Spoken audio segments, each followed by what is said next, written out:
Ayun, good evening guys. Magpapakain tayo guys ng gagamba ng aking anak guys. Wait lang, hintayin mo ako.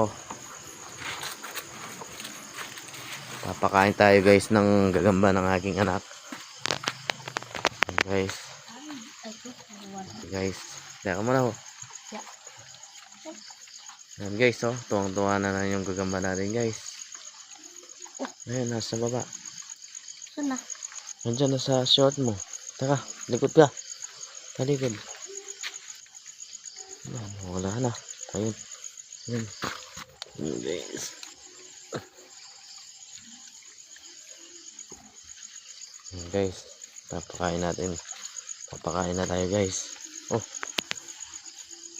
Palipad pa yata ng sapot. Ah, sa'yo eh. Ayun guys, oh. Mataba na siya guys.